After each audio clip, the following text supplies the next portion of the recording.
Hello guys, welcome to our YouTube channel cinema critic. ఈ వీడియోలో మనం Mahavatar Narasimha animated movie review చూద్దాం. ఇది ఒక history based mythological action film. ఈ మూవీలో లార్డ్ విష్ణువు యొక్క 4వ అవతారమైన లార్డ్ నరసింహ గురించి ఉంటుంది. And few years back Hombale production house వాళ్ళు మహావతార్ సినిమాటిక్ యూనివర్స్ అనే ఒక ప్రాజెక్ట్ని అనౌన్స్ చేశారు. అదేంటంటే విష్ణువు యొక్క దశావతారాలపైన ఇయర్లీ ఒక యానిమేటెడ్ మూవీని రిలీజ్ చేస్తామని చెప్పారు. సో అందులో భాగంగానే ఫస్ట్ పార్ట్గా ఈ మహావతార్ నరసింహ అనే యానిమేటెడ్ మూవీని జూలై 25కి థియేటర్లో రిలీజ్ చేశారు. అండ్ రన్ టైం వచ్చేసి 2 hours 9 minutes ఉంది. ఇక మూవీ చూశాక నాకైతే నచ్చింది guys.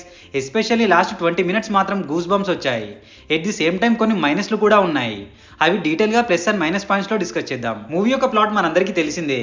Because same story already మనం 1967లో వచ్చిన భక్త ప్రహ్లాద్ అనే మూవీలో చూసాం. సేమ్ అదే స్టోరీని యానిమేటెడ్ మూవీగా తీశారు. అండ్ సింపుల్గా స్టోరీ చెప్పాలంటే లార్డ్ విష్ణు అండ్ హిరణ్యకశిపుడు మధ్య జరిగే వారే ఈ మూవీ యొక్క story line. Coming to plus points, already ప్రీవియస్గా చెప్పినట్టుగానే లాస్ట్ 20 minutes ఎక్సలెంట్గా ఉంది. దానికి తోడు బీజిఎం చాలా హెల్ప్ అయింది. యానిమేషన్ క్వాలిటీ కూడా చాలా బాగుంది. మెయిన్లీ నరసింహ అవతారం అండ్ వరాహ అవతారంలో వచ్చే సీన్స్ చాలా బాగున్నాయి. అండ్ తెలుగు డబ్బింగ్ కూడా చాలా బాగా సెట్ అయింది. సెకండ్ హాఫ్లో వచ్చే ప్రహ్లాదుని చంపాలనుకునే సీన్స్ కూడా చాలా బాగా హైలైట్ అయ్యాయి.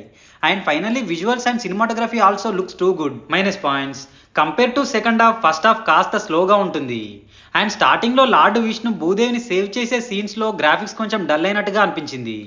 అండ్ ఫైనల్లీ స్టోరీ ఆల్రెడీ మన అందరికీ తెలిసిందే కాబట్టి యాక్షన్ పార్ట్ని ఇంకొంచెం హైలైట్ చేసి చూపిస్తే బాగుండేది అనిపించింది.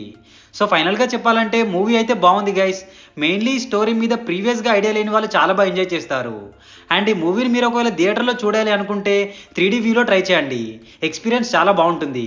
అండ్ మూవీ ఓపెనింగ్ సీన్ కాస్త ఇబ్బందిగా ఉంటుంది. సో అదొక్కటి స్కిప్ చేస్తే రెస్ట్ ఆఫ్ మూవీ మొత్తం ఫ్యామిలీతో చూడొచ్చు. సో ఇది guys Mahavatar Narasimha animated movie review. మీ కనుక మా రివ్యూ నచ్చినట్టయితే please subscribe to our cinema critic channel. Next movie రివ్యూతో మళ్ళీ కలుద్దాం. Bye bye, take care.